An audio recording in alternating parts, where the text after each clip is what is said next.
안녕하세요. 오늘은 부동산에 대해서 공부해 보도록 하겠습니다. 부동산이란 무엇일까요?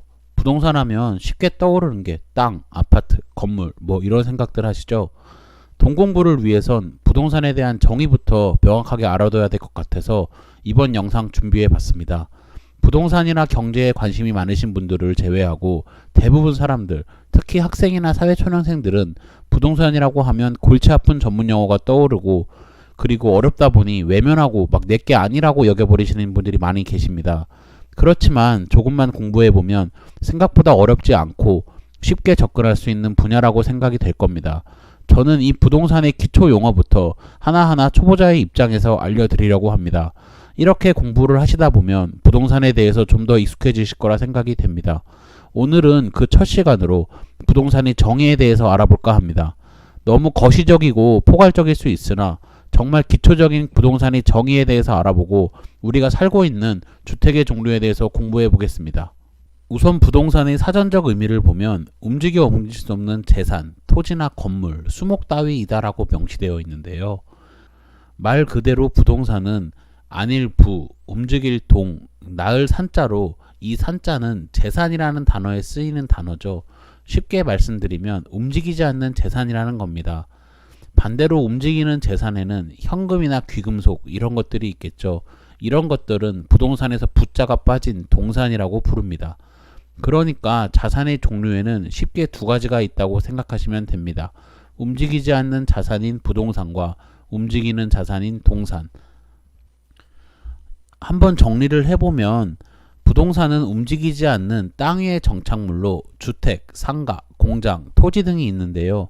등기라는 말 들어보셨을 겁니다.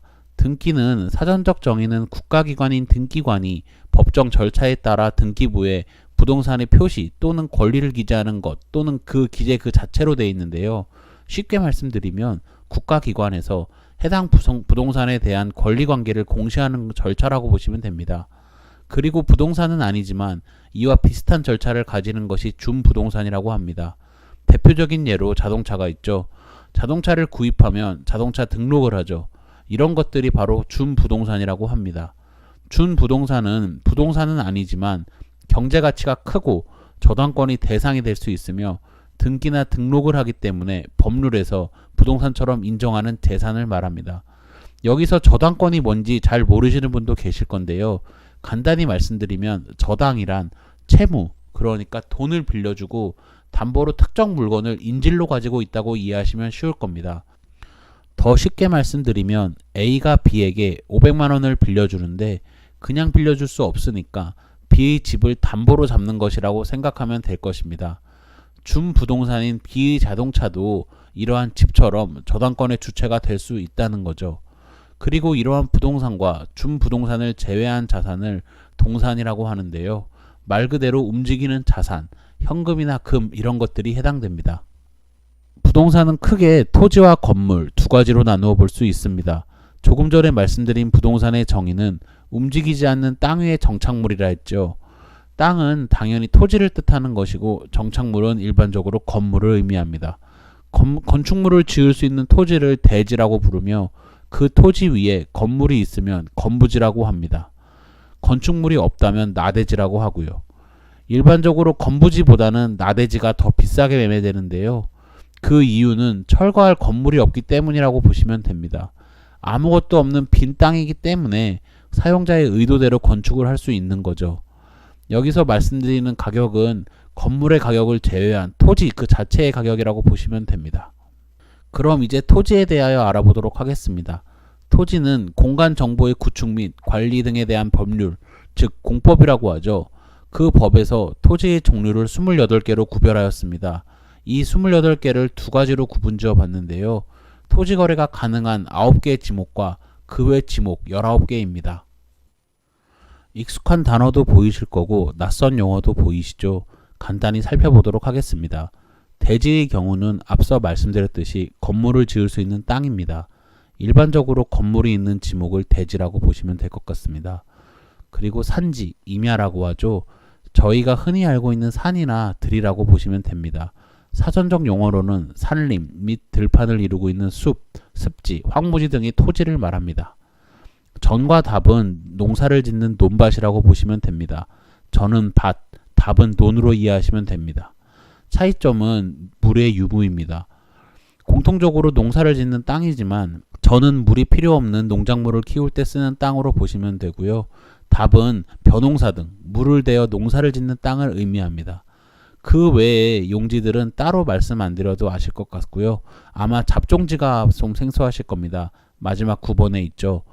이 잡종지는 이름만 봤을 때는 상당히 부정적인 어감이라 별로 안 좋은 땅으로 생각하실 수 있는데 그렇지 않습니다. 잡종지는 토지의 용도가 정해지지 않았음을 뜻하는데요. 즉 개발 용도가 다양함을 의미합니다.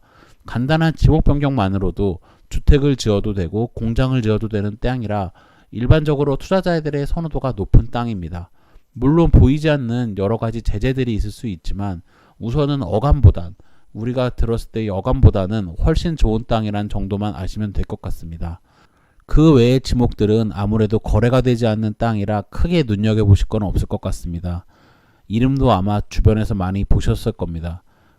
광천지는 온수나 약수가 나오는 땅이고요. 그 외에는 대부분 아실 것 같고 염전이나 학교용지, 차장, 주유소용지, 도로, 철도용지, 제방, 하천 뭐 이런 건 다 아실 거고요.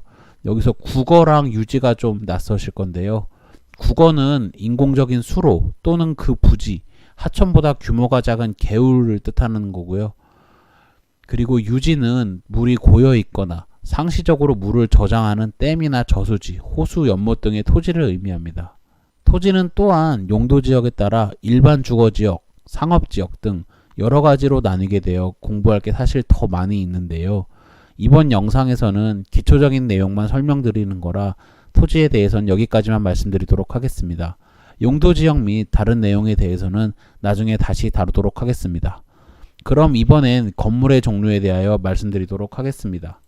건물, 그러니까 건축물은 용도에 따라 28가지로 구분이 되는데요. 토지와 같이 28개죠.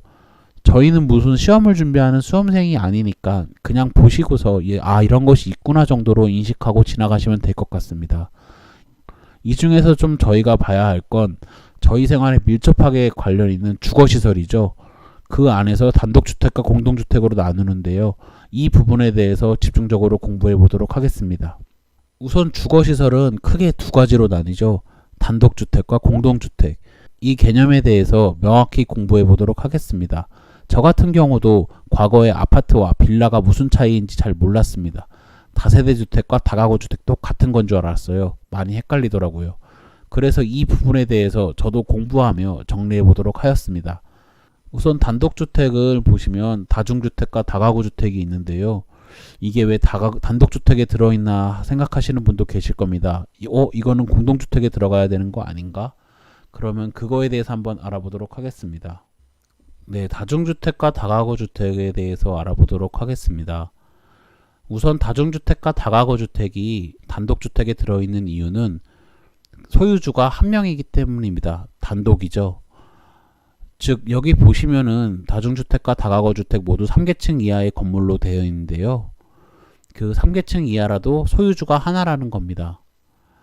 그래가지고 소유주가 뭐 3층에서 거주하고 1, 2층을 세를 준다던가 아니면 소유자는 다른 곳에 거주하면서 모두 세를 준다던가 이런 형태인 거죠. 그리고 연면적에서 차이가 있는데요. 다중주택 같은 경우는 연면적이 330제곱미터 이하입니다. 여기서 연면적이라는 거는 이 건물의 바닥 면적의 합입니다. 그러니까 1층의 바닥 면적과 2층의 바닥 면적, 3층의 바닥 면적이 합인 거죠. 그렇게 이해하시면 됩니다. 그리고 다가구 주택 같은 경우는 다중주택의 2배인 660제곱미터 이하입니다. 아무래도 좀 더 크겠죠. 그리고 더 큰 차이점이 있는데요. 바로 주거 형태와 개별 취사 형태입니다. 그 주거 형태가 다중주택 같은 경우는 비독립 가구라고 되어 있는데요. 왜 그러냐면 그 취사가 불가하기 때문입니다. 즉 방 안에 주방 싱크대나 뭐 이런 취사 도구 같은 게 없는 거죠. 가스레인지나 이런 게 공동 주방을 사용하는 형태입니다. 그러한 형태의 원룸이라고 보시면 되고요. 다중주택과 다가구 주택은 주거 형태와 개별 취사에서도 차이가 나는데요. 주거 형태가 다중주택은 비독립 가구라고 되어 있죠. 그 이유는 주방이 따로 없기 때문입니다. 방 안에 그 호실 안에 주방이 없어요. 그래서 공동된 주방을 사용하는 거죠. 그래가지고 개별치사가 불가합니다. 그렇지만 다가구 주택은 저희가 흔히 아는 원룸 형태로 보시면 되고요. 방 안에서 뭐 취사나 이런 게 가능한 형태라고 보시면 됩니다. 네, 그러면 이제 많은 분들이 가장 많이 헷갈리시는 다가구 주택과 다세대 주택의 차이점을 말씀드리겠습니다. 우선 다가구 주택과 다세대 주택의 차이점은, 다가구 주택은 아까 말씀드린 대로 단독주택, 주인이 하나인 거죠. 집주인이. 그렇지만 다세대 주택은 집주인이 각각 있습니다. 그러니까 저희가 생각하시는 빌라, 이런 빌라 형태로 보시면 되고요. 층수는 다가구 주택은 3계층 이하이지만 다세대 주택은 4계층 이하입니다. 연면적은 동일하고요. 소유권에서 이제 아까 말씀드린 대로 단독 소유냐 구분 소유라로 나누게 됩니다.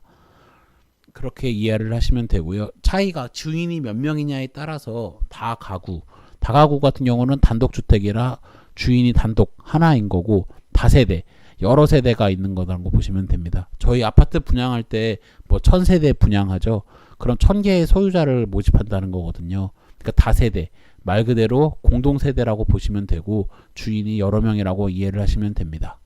네, 그리고 다세대 주택과 연립주택의 차이라면 층수는 동일한데 딱 하나 차이 나는 게 있습니다. 소유권도 구분 소유 같죠. 여기서는 연면적이 차이가 납니다. 연면적이 다세대 주택은 660제곱미터 이하로 협소한 편입니다. 그렇지만 연립주택은 660제곱미터가 초과되죠. 네, 그래서 한남동이나 이런 곳에서 고급 연립주택 같은 게 있죠. 뭐 평수가 80평, 100평 되는 뭐 이런 연립 같은 거 생각하시면 될 것 같습니다. 그리고 이거는 연립주택과 아파트의 차이인데요. 간단합니다. 층수의 차이입니다. 연립주택은 아까 말씀드린 대로 4계층 이하이지만 아파트는 5계층 이상의 아파트로 보시면 됩니다. 간단하죠?